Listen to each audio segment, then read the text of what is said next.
What is up, conscious monkeys? Welcome back to another episode of Traveling to Consciousness. As always, I'm your host, Clayton. And today, I actually won't be hosting. Instead, today, I'm going to leave the hosting up to Jonathan and Jacob. Now, Jonathan and Jacob are the hosts of the Cult of Conspiracy podcast. If those names sound familiar, it's because they were on the Traveling to Consciousness podcast for episodes 066.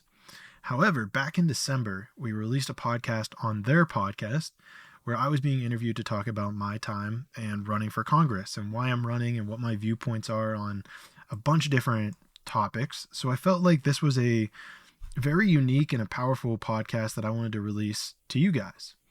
So I'm going to release it in like a 3-part series. I'm not sure if they'll be back to back to back. Honestly, they probably will. But I just wanted to let you guys know heads up on that. And the only other note that I wanted to make is at the time of recording, I was running in the 12th district. I am now running in the 17th district of PA. Small update, long story. If you're interested, leave a comment and I'll get to you and I'll let you know why that is. But small update. But anyhow, without further delay, Jonathan and Jacob, take it away.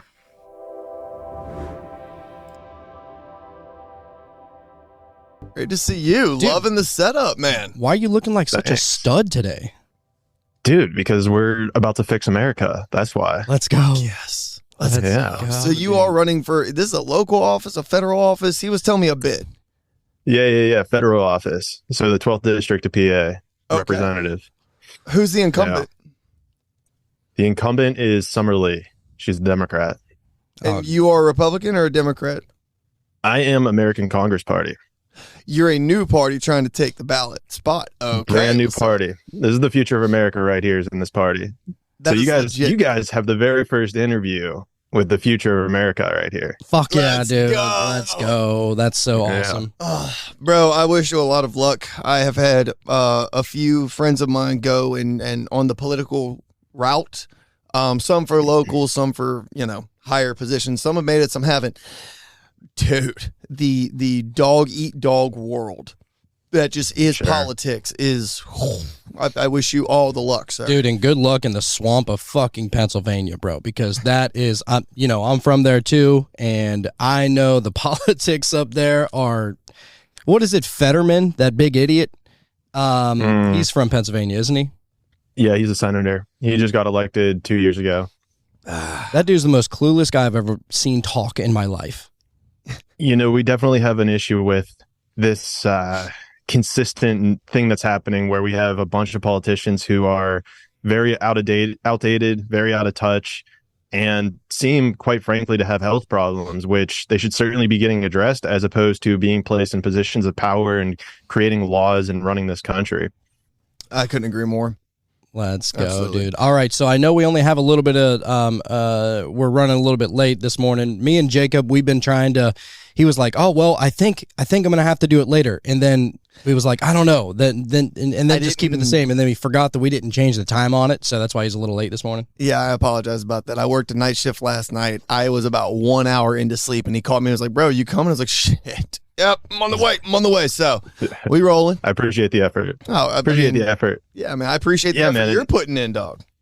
Oh yeah, dude, lots of efforts going in, but it's been energizing, man. It's one of those things like, even hearing you sitting there saying like, oh, it's a dog eat dog world. It's such a swamp. It's so terrible. Like, to me, that energizes me. It's like exciting. It's like exciting to be able to take on a challenge, which is perceived as very difficult. And I'm not saying that it's easy by any stretch of the imagination, but to sit there and be like, let's go. It's that energy of like, this is exciting.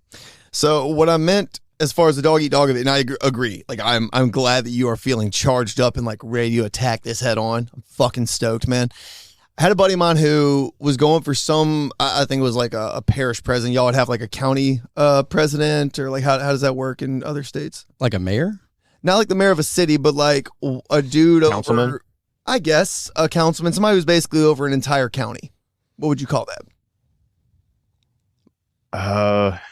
A county representative? I'm not sure, but that would be more at county rep, maybe somebody who answers level. basically to like the secretary of the state for like roads and drainage and shit like that needs to get done. Anyway, he went to this banquet and he was running under the Republican ticket, and there was a couple other people that he was going up against, but he actually stood a pretty good shot.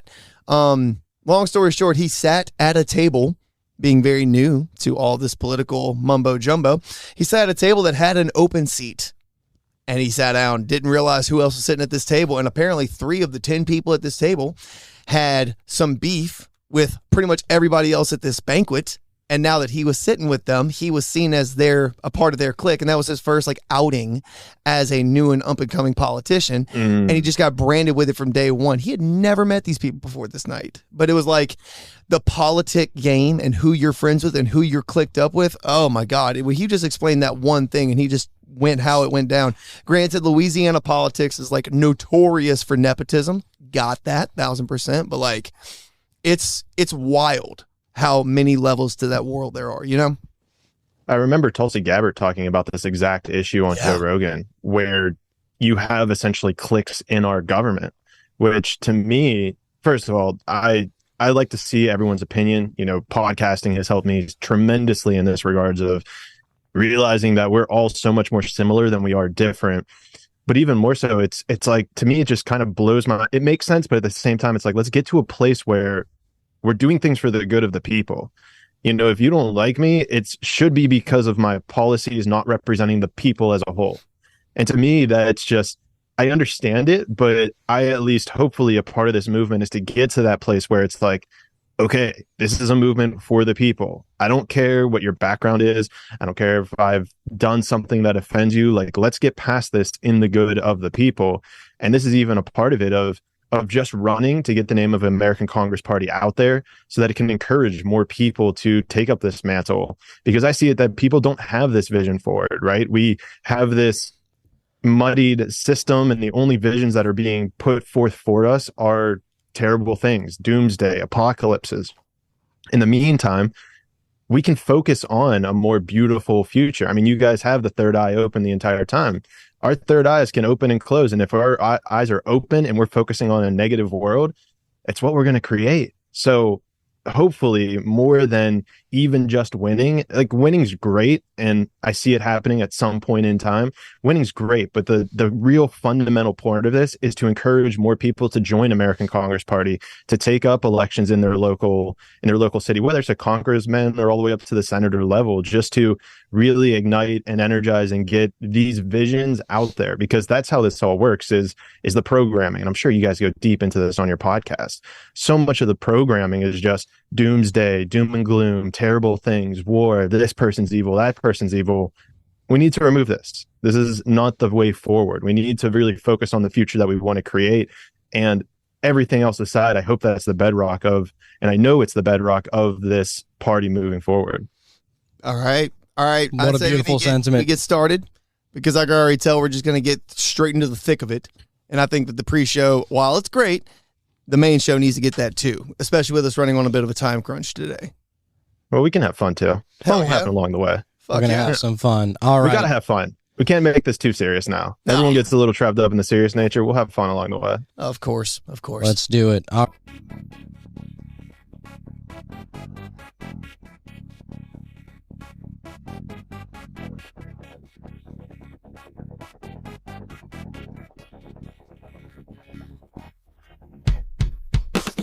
Hello and welcome to the show. This is the Cult of Conspiracy, and my name's Jonathan. I'm Jacob. And today we have Clayton Kateri. Welcome to the show for, what is it, the third or fourth time you've been on the show today, sir? Or not today, but Third time. Third time. But first time coming on the show as a up-and-coming candidate for this new political season.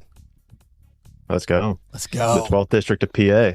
Yes, indeed. And so you are running under the Congress Party, correct? American Congress Party. The American Correct. Congress Party, a new party that is being stood up. Is it by you, or is this a grouping and you're a part of it? How does that happen?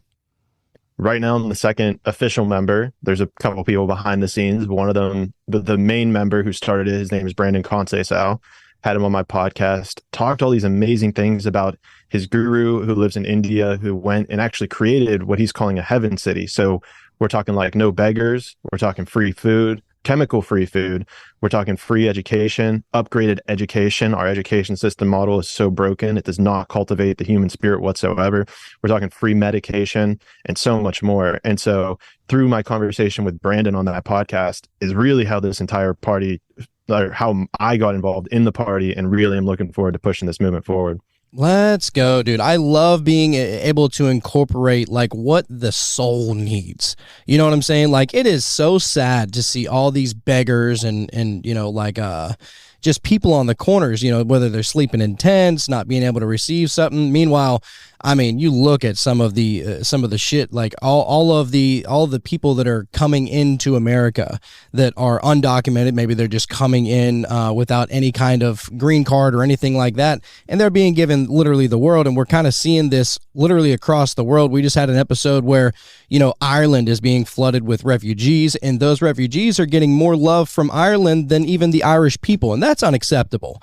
You're seeing it all over Europe and Canada, and it's happening here in the United States as well. So, I mean, is this something that would you say that your run is all about, like, not all about putting America first, but are you excited to like really be able to get America back up to where it really should be?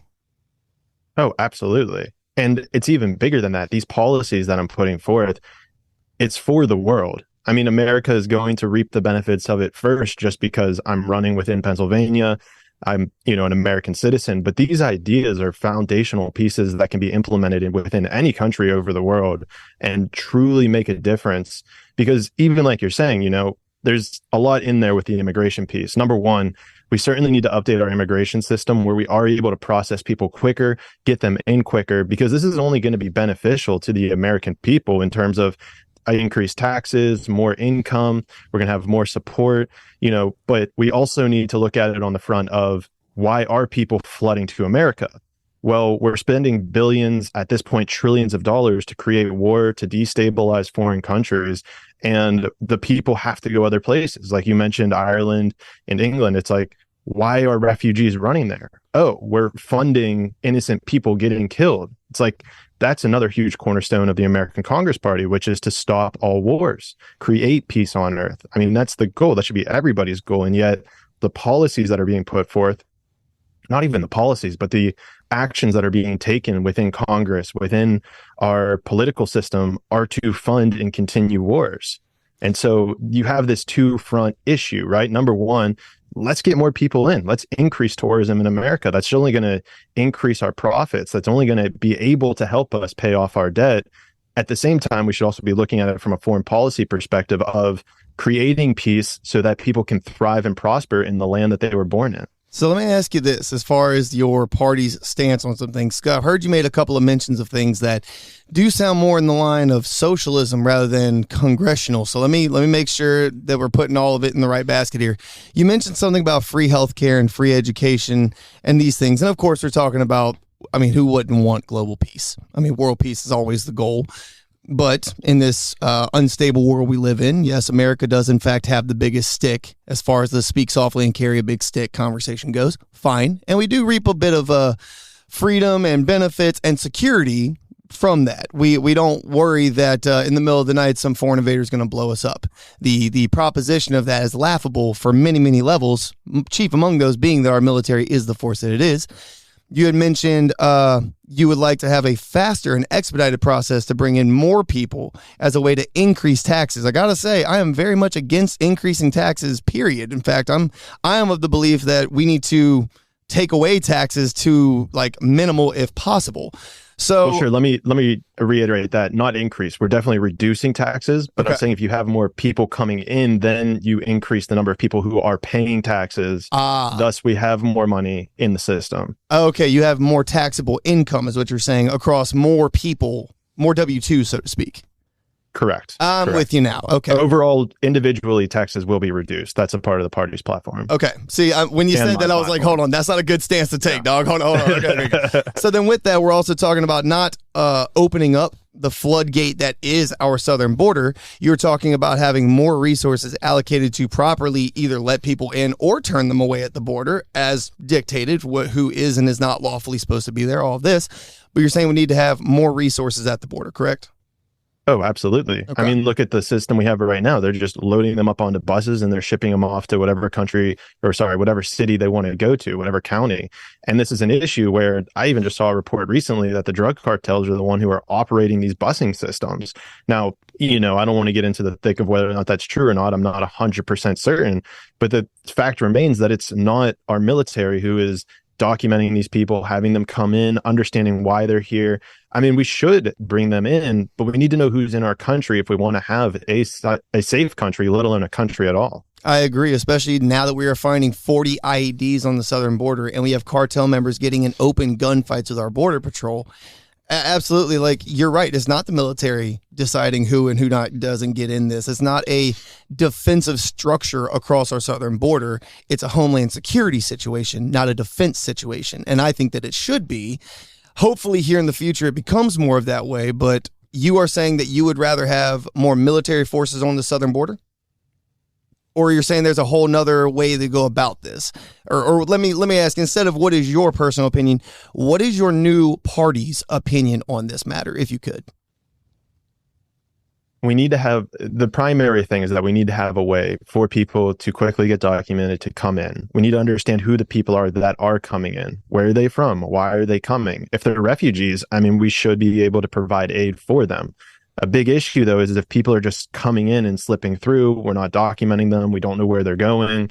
This creates a lot of confusion. It creates a lot of issues, not only for the American people, but for the immigrants as well.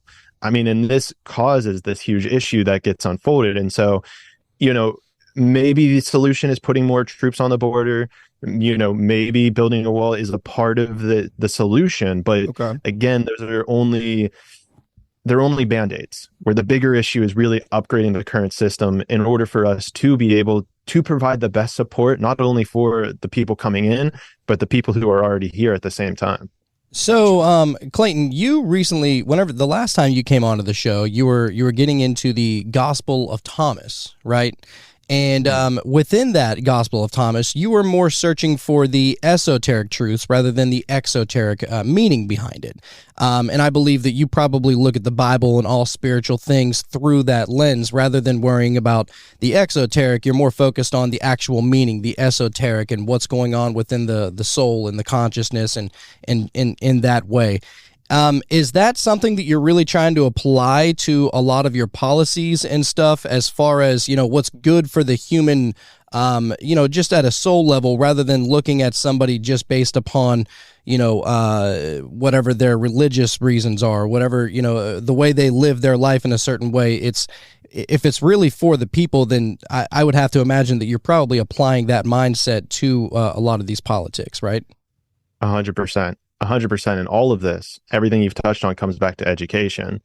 Through the research that I've done, so many religions are more similar than they are different. And yet we hyper focus on those differences. And then we say, you're a different person than me. And we carry out war in the name of it, which is, if we view those core common things of, okay, treat others as you want to be treated, look at the beauty in another, God lives within all of us. If we truly believe that, if we truly knew that, we wouldn't be carrying out these wars on mass scale. But more importantly, like you're saying, this comes back to the education system, which we do need to upgrade. You look at what we have right now as we put people in rows. Our entire education system is based off the Prussian model, which I'm not sure if you guys have done much research into it, but the core concept, if no one has heard of it before, is to create good military obedient servants. Our education model right now is based on teaching people how to be in servitude, essentially a slave mindset of, okay, take orders from top down, think in a square box. There's only one right answer. You need to do it on your own. And this could not be further from spirit, from our natural essence of being human, of working in groups, figuring out how to collaborate, knowing that there is more than one correct answer to a problem, being out in nature, not having to sit within rows. And then on top of that, this is where medication comes in, is that then because we have created an education system that is not conducive to the human spirit, we then decide to medicate kids in order to get them into this technological squared off, you are right, robotic state. And so, I'll touch on this briefly because it was brought up about this seeming socialistic. once we fix our education system, once we truly teach people about the power of your breath work, emotional intelligence, regulating your emotions, understanding humming, understanding meditation, once you understand those things, our medication levels will tremendously drop. There really won't be too many medication issues that we have. At least it will be far smaller than the numbers we have now. On top of all of this, we spend so much money on, probably the most, I believe, per capita on education and medication, and yet we have some of the worst rates in the entire world. So whenever we're talking about these things being free, we're going to be reducing the amount of money we're truly putting into it and really just upgrading all of these things to cultivate, like we were talking about, the human spirit, that essence of us that lives beyond time and space, and really have a true prosperous society for all Americans. I'm glad you said that too, because, all right, walk with me down this road, will you? The medical system itself doesn't need to cost what it does in America. Okay, if you look at any hospitals, what's it called? Not their little black book. What's it called?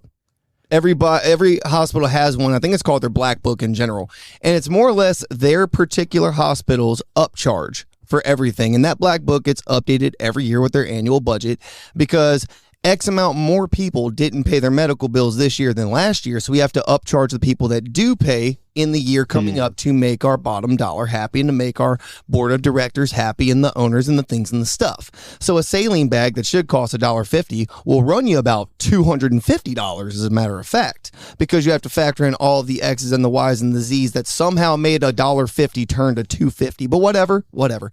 So as you're saying free medical care, you're not saying that y'all are going to, or that the United States government will, in a socialistic way, take over the medical system and it'll be a state-run medical system. You're not saying that. You're saying that y'all are going to more or less attempt to force the hospitals to charge what they're supposed to charge. Thereby, we will have plenty of excess to pay that just off the top for people. Which essentially would be cutting the insurance policies at the knees, right? Cutting them off, because the insurance is really the ones that are boasting all of this price up. And that's the thing. Now you brought up the insurance companies, because now we have to talk about hospital lobbyists coming into DC and talking about how that's the worst idea ever. We're talking big pharma's going to come in with their lobbyists talking about how we need to keep the current medical system the way it is. Then we have the educational boards that come behind all of those medical doctors and certifications and all the things to back and double down on that. And then we have that group with their lobbyists. So you guys see it. Yeah, you see it. There was a stat I saw the other day. There was a study. I actually put this on my website. If you go to my policy section on Clayton24.com, is pharmacies, they fund 50% of continued medical education within the world.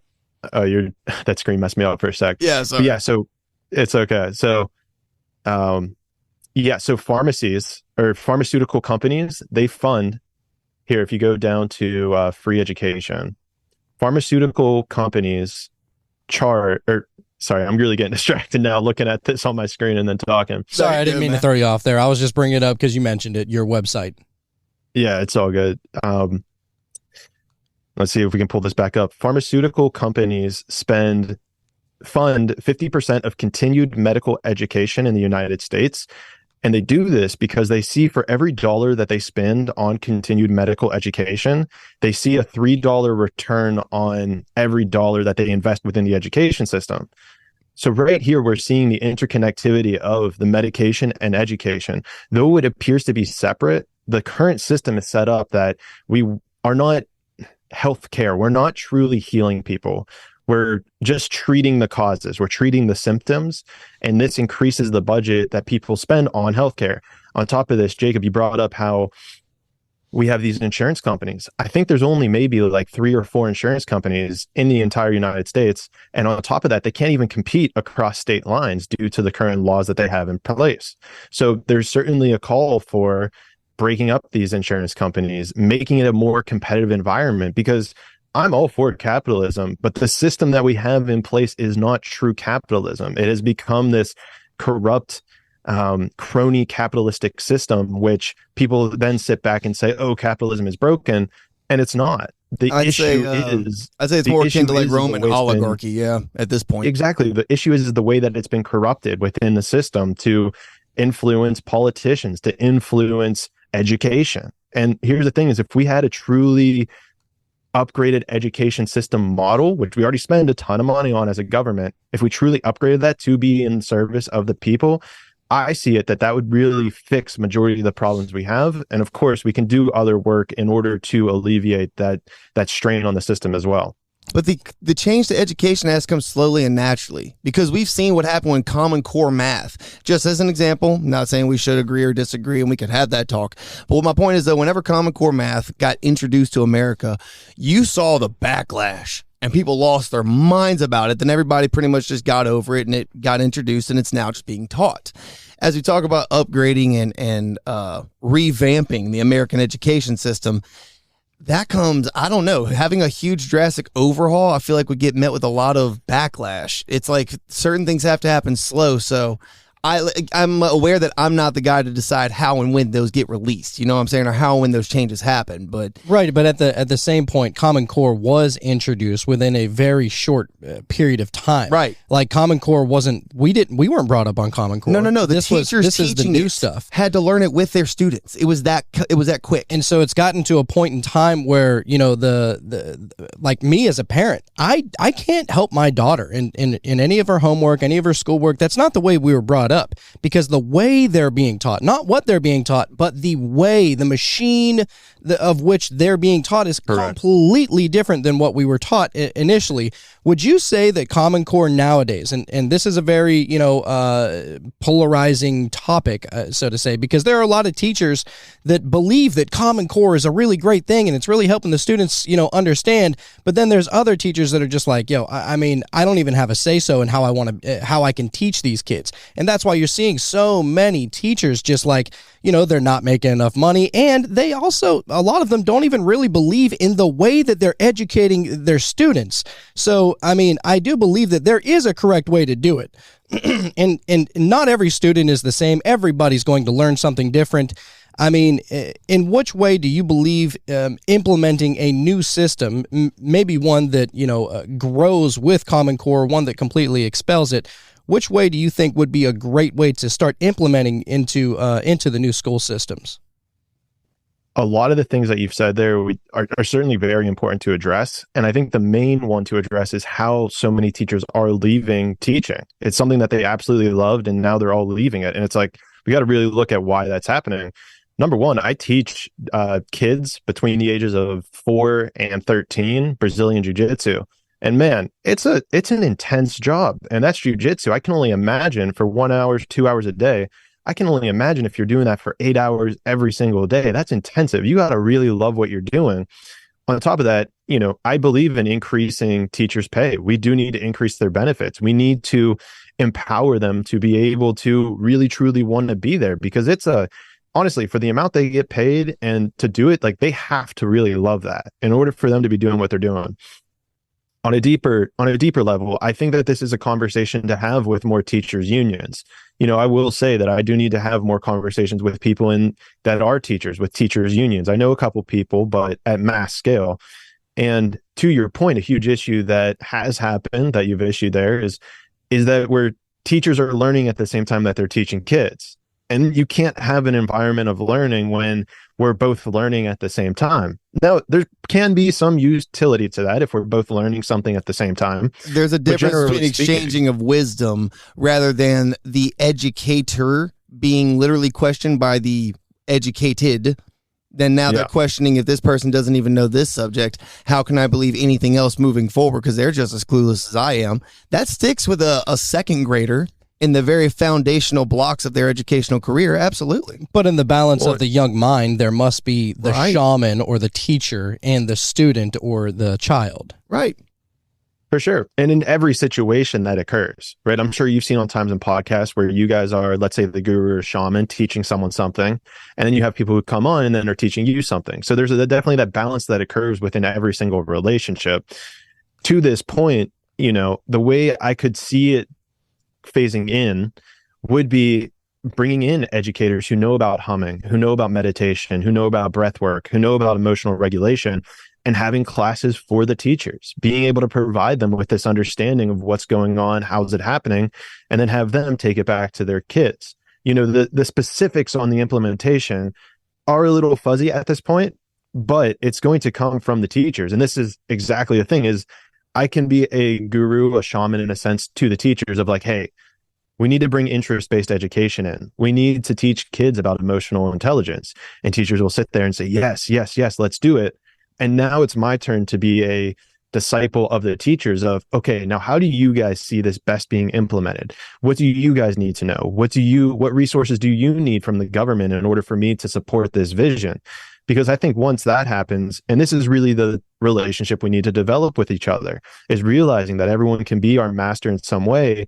But the secondary thing is that I can also be someone else's master, or shaman, or guru in another way.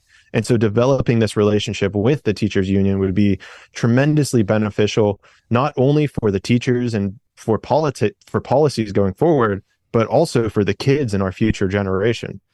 Couldn't agree more. Now, a couple more things just involving, the education of the youth. Did you say youth? Youth. But involving the youth here is that a lot of weird sexual shit is being involved into the children's libraries, implemented in some of the children's lessons, and a lot of parents, us as parents here, we are like, yo, if there's a single book in our kid's library at school, or one that's being brought up or suggested by teachers to read to the students, that needs to be absolutely banished. And that's actually a big reason why a lot of parents are turning to homeschooling, because, the more you look into it, the more you realize that the public school system is nothing more than another arm or another branch of the government overreach in a way. For sure. A way of being able to brainwash in so many ways. Because, dude, I'm not gonna lie, whenever I was a kid, I didn't give a shit who the president was. I didn't care about politics. You and me were so different. I cared about all of that so fucking hard. In middle school? Oh, dude, no. I was in the fourth grade, and I was quoting fucking Colin Powell to my classmates. Oh, no. You and I are very different in this regard. You were definitely always like into that war, military, government kind of stuff. But personally, most kids, dude, I didn't care. Like Clinton, Bush, it didn't matter to me. Al Gore, who cares? And most kids probably feel that way. Why is it that my daughter is now talking about like, she's talking about like, I'm anti-Trump, or I'm pro-Trump, or I'm pro-Biden, or I'm anti-Biden? It's like, first of all, you're not even old enough to vote, so it shouldn't even be running through your mind. She's 11, right? Yeah. And it's cool that you're interested in that kind of stuff, but know that it's not as clean cut as you think it is, and a lot of it is very murky, and sometimes it's a little too much for the little mind to be able to take in. I have to explain a lot of things to my 10-year-old because he's asking some very like solid questions these days. He's like getting his wits about him. He's gaining a real understanding of the world at which he lives in, right? And he asked me some random question about Trump one of these days, and he asked me some random question about Biden. And it's like, all right, how much do I want to tell a 10-year-old? Do I tell him the whole Biden being a clone situation right now, or do I just like leave it alone at, yeah, buddy, politics are kind of crazy, Like it's a weird one. It's a weird one. Right, and not to go too far into that, but basically, just how do we stop all of this like crazy sexualizing of the kids and it going into books and stuff like that is really what I wanted to harp on more than anything, because there's a reason why they're trying to implement it, and we've covered multiple episodes. There's companies such as called Glisten, which actually Target and Walmart and a lot of these big corporations are required to donate like a percentage of all of their a lot of their earnings. And Glisten, the company, is actually in turn taking a lot of the misrepresented or the unrepresented like gay kids and trying to implement that into the schools. And a lot of parents' thoughts is like, yo, we shouldn't be talking about what your sexual preference is as a 5-year-old. Why is this being taught? Right. It's a whole program that's been being pushed. It started around 2012. People didn't really care about these issues. Like we were, as a species, we were and I'm not saying that 100%, but majority of us were essentially past talking about racism, about, gay rights. We were like, okay, yeah, we get it as a majority, right? I know there's still going to be fringe cases, but as a majority, we were past this. What happened is that we were failing on foreign policy. Our debt was getting out of control. And so you can look at the media intervention of, oh, we need to create a culture war because we're failing on every other front of policy. So let's create a culture war. That's one of the big issues. Another big issue is getting teacher or parents involved. I've heard stories where parents are told not to help their kids with homework. And it's like, again, this goes back to the do everything on your own mentality, which is not a part of the real world. On top of this, I don't know that there is the emotional maturity that has occurred or has, I don't want to say it like that. We have the ability to be emotionally mature, but it seems to me that there are topics that we are not emotionally mature enough about to have real conversations. Not on mass scale, for sure. I see this tremendously with the abortion conversation, and we can touch on that at some point if we'd like. But sure, the important thing is that there is a complex nuance that occurs within these things, right? Because you can have a one line like we shouldn't have book burning and we shouldn't outlaw certain books, but at the same time, we do need to protect the innocence of children.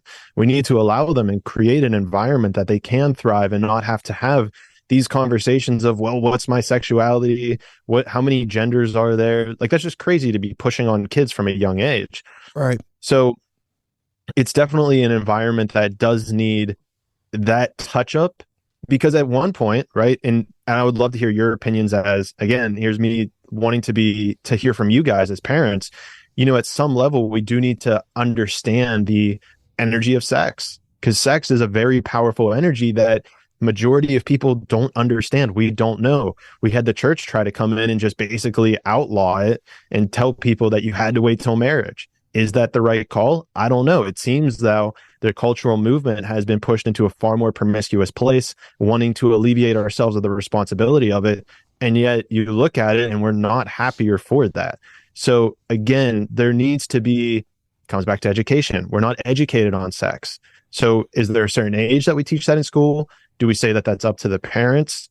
I mean, I'm not 100% sure. I look back in my sex history and education, and we just watched Remember the Titans and like Coach Carter on repeat. Oh, man. Okay, so there's a balance here. I agree there has to be a balance, right? And at some point, yes, like the student is going to take a human biology course at some point in their state-funded education, meaning that at some point they are going to have to talk about human reproduction at its very basic biological standards.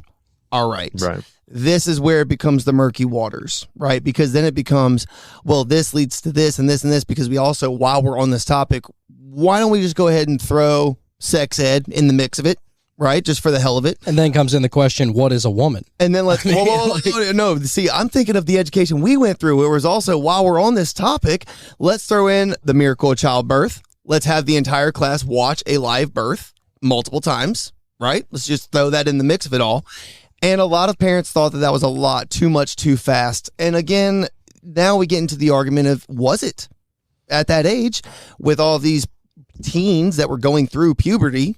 Was that the incorrect time to have this kind of educational standpoint? Well, then you get into the etymology of certain words as well. Like, think about it like, for example, like all of man. Whenever we talk about man and mankind, it's referring to all people, right? A woman is called a woman because it's the womb, the man with the womb, right? And so that's the woman, right? I mean, I believe that that's the correct proper terminology of where that actually stems from. I have no idea. If I said something, I'd be bullshitting you. No. I think we talked about this on the last podcast I had, but man comes from the word manus, which means mind. So it's really anyone with a mind is what the word man is trying to represent. Right. And so it's and you got certain political people and even preachers. You seen that one preacher who was like, it shouldn't be a man. It should be a man and a woman. Like whenever you're talking about amen. And it's like, bro, you're a religious teacher. That's even a completely different. That comes from amin, which honestly, if you want to go down into a religious rabbit hole, that gets a little bit dark if you ever want to look up the history of that. But sorry to interrupt you, but that's not even in retrospect to men as a physical people. I agree. That's another example though of somebody taking it and trying to spin it to make a little quick turn of phrase, like, look how clever I am. Like, dude, all right, that's literally special brownie points. Exactly. Special brownie points for your special edition of copy and pasting out of the good book. But no, I do believe that the scrambling of the minds, or the men, or the amen, right? The scrambling of those young minds, and it starts at a very early age, and you're seeing that happen a lot nowadays. So much so to where like you said earlier, that they don't even want the parents helping the kids with homework. No, I'm not going to lie. I will be the first in line. If my kid is like, no, I don't need homework, I'm like, hell yes, finally you can handle it on your own. I don't need to sit down with you. That's great. Because like I said earlier, like a lot of this shit, I was a C student in school, and I don't remember most of that shit. I'm like, how long ago did I graduate? Like 15 years ago I graduated. And so I don't remember a lot of that stuff, but we can do our best. But, the thing is that a lot of what they're trying to get to is that they're basically trying to make the teachers more of the safe space. Like, it's okay if you want to express your sexual orientation to your teacher. You can tell me, but, just don't tell your parents about it. And so they're really trying to almost take control of our kids in a certain way, and that is the scary part. That's the scary part whenever the parents aren't even allowed to try and express our beliefs on our kid. That is our kids. We should be able to teach them the right and the wrong and all that kind of stuff. But it almost seems just like a bit of an outreach by. I'm not going to blame it on the teachers. The teachers are only told are only doing what they're told, but it's the system in which, everything is being brought up that is just becoming very perverted and it's not good, dude. Yes and no to that. The teachers do have to teach their curriculum. Confirmed. They do not have to teach it in certain ways, but you have tons of examples of teachers that are leaning into this new ideology and trying to seem super progressive and seem like they're one of the cool teachers. They're like doubling down into it to where like, yeah, they didn't have to present it in this superly charged way, but they're going to do it anyway. And those are the cases where I think the parents are really losing their minds. If we have a biology class that's learning about human reproduction, like actually true to form human reproduction, most parents are not going to get upset about this. They may get upset that the kid's learning it at that age, but then it's like, all right, if your kid has gotten to teenage years and you haven't had the talk with them as a parent, it's time. Like, I'm just throwing it out. If the school has gotten to them before you've had that talk, that's on you, big dog. Yeah, it's very nuanced. Again, this goes back to the nuance of that conversation, right? Of like, when is the right time? And that's super kid by kid, case by case. Not all kids mature at the same rate as others. And as a parent, you should have that type of relationship and understanding with your kids to know when that time is. We all hit puberty at different ages. Every kid is very different. Absolutely. But yeah, not to harp too much on the educational part. I know you want to get to a lot of different things. But there was also a really important thing, that a string of conversation there, which was about language. Absolutely. Right? You brought up like, what's a woman? And then we're having this conversation around what is man. When we say mankind, what are we talking about? There has been, I think whenever I was last on your podcast, we even talked about Lucifer and how people equate Lucifer as being Satan, and they're not even the same thing if you look back at the history of the word. So the reason I bring this up is within the culture war, there is very much a war on language at the same time. And you might think to yourself, well, why does that matter? Or what's the importance of that? Or is that actually being done on purpose? And at some level, the answer is yes. Because what happens is if we can't even agree upon the foundation of words that we're using, you create confusion. If you're confused, then you live in a state of fear. If you live in a state of fear, this is where, if you want to talk about Satan, you want to talk about evil, this is where you can come in and corrupt the mind. And if you're doing that at a young age, if you're confusing kids who don't understand first of all, we don't even have the emotional intelligence in order to understand our own emotions. And then you want to confuse them on top of that. This is where you can then penetrate and put your dogma in there, where you can put in or slip in the beliefs that you want them to believe and act out in the world, which has been under a guise of kindness and niceness. And we're doing this because we love everybody. But what's being turned on the back end is it's actually pure evil that we are seeing being forced upon kids. Couldn't agree more, dude. Emotional intelligence is something that is absolutely slept on in our culture. I would argue in Western culture.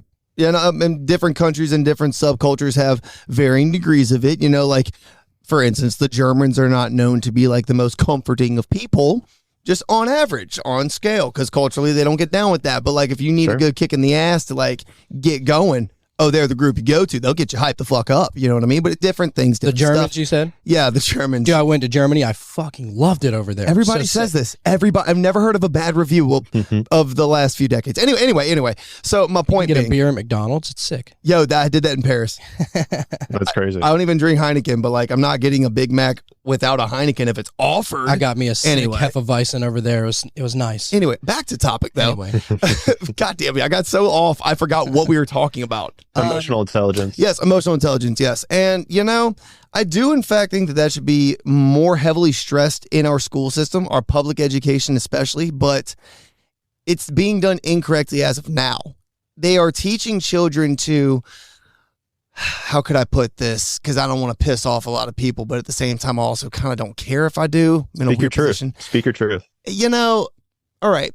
I understand that we need to teach children a better way, right? Like if a kid hits you, maybe hitting them back immediately isn't the best move, right? And like we should teach kids to be able to stop, assess the situation, see what the best course of action is getting the teacher the right course of action, or is this kid still actively hitting me, and like telling them, stop, please, stop is just not fucking working right now. Like we have to teach children how to do that. Combat sports, baby. Yes and okay. Yes, I have always said this. Ladies and gentlemen, put your children in some sort of combat sports where there is a live sparring component. That's all I'm asking. And it's all I'm asking. Anyway, that's why it gives you so much confidence. As a kid, it gives you so much confidence. And the first thing you realize is you don't want to be in a fight. So first of all, if someone's trying to fight you, 99% chance they don't actually know how to fight. But B, if you're in a situation where there's no escape route, then you have something to fall back on, whether it's MMA, whether it's jujitsu. And this is huge for emotional intelligence, because when you're put in an uncomfortable position, when someone's smashing you, when they're crushing you and you're all pissed off, you can't do anything about it because all you're going to do is keep getting smashed. And so it teaches you how to calm down that internal voice of, I have to fight, I have to throw hands. And it's difficult, but it's very important. Understanding our body, understanding how we move, how we function. It's very difficult for kids, but the growth that I've seen within kids and the emotional intelligence that comes with it is tremendous. And foundationally, it's necessary, because how many videos have y'all seen just scrolling through X? I see so many videos of this shit. These altercations with these high school kids or middle school kids or whatever. One kid is obviously like doesn't want to fight, trying to de-escalate. And you got this one kid that's like here to throw hands regardless of what gets said here right now. And this kid just starts wailing on the one who's calm. And the calm kid is just like still standing there trying to calm him down as he's eating punch after punch after punch until he gets completely starched. Right. And that's because from a foundational level, when he was in kindergarten, we got told, always stop and go get the teacher. And it's like, no. Sometimes, yes. Sometimes that is the correct course of action. Sometimes you need to know that you need to buckle up. You know what I'm saying? And yeah, and this anti-bullying. Now, I'm not gonna lie, bro. Like, bullying should not be a thing. But let's just be honest. We're dealing with kids here. There's going to be kids that don't really understand that, and I don't know if you're ever really going to expel bullying. I mean, dude, look at it as grown-ups. We do it all the time. Look at it in the news. They're constantly bullying one side or the other.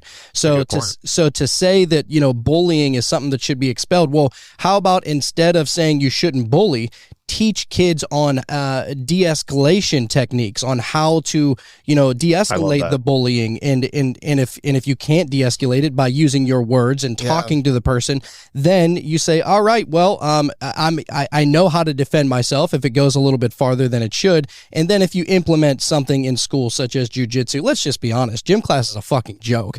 I mean, I remember playing dodgeball. Sure. Like anybody who has ever played dodgeball, it's fun as hell, but what exactly did it teach you? What, that you didn't want to get beamed in the face with a ball? Like, you can dodge a wrench, you can dodge a ball. It doesn't teach you anything. So if you can learn something, whether it be any kind of combat sport, if it's wrestling or jujitsu or football or hockey or anything like this, this, that, you're constantly taking, some kind of body blow. You know what it's like to get hit. And a lot of, there's a lot of kids out there that are scared to take a hit. And so they succumb to the bullying.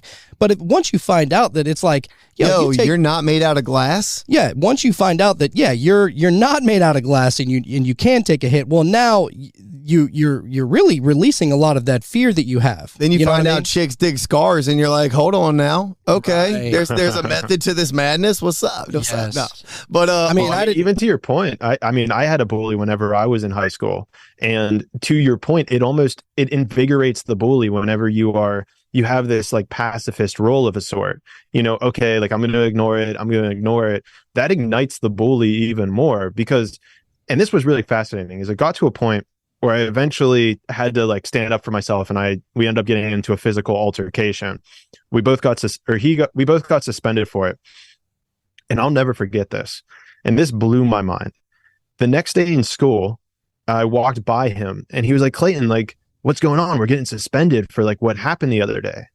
And I was dumbfounded. I was like, yeah, you, like, in my mind, I'm like, yeah, you bullied me. And he's sitting there and he's just so confused by it. And then he says, I don't understand because we were just having fun. Yeah, well, a lot of these bullies don't understand that they are taking joy in someone else's torment. They don't understand that, like, not everybody's in on the joke.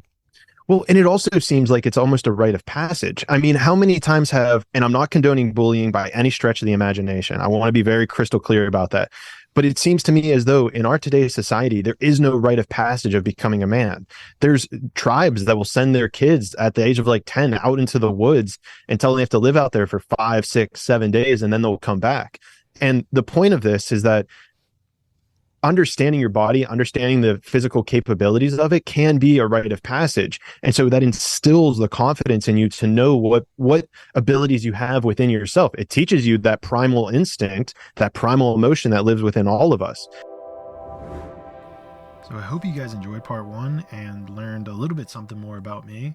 I feel like it's always an interesting dynamic whenever other people are interviewing me. I feel like it's a different perspective that you don't usually see about your favorite podcast hosts, whether it's me or somebody else. But hopefully you learned something new, and hopefully you're also excited for the second part in this series, or this episode, which will drop on Thursday. And if you didn't enjoy it, if you never want to hear my voice again, that's also totally cool. But I know for sure that you'll hear my voice again when we see each other in the 6th dimension.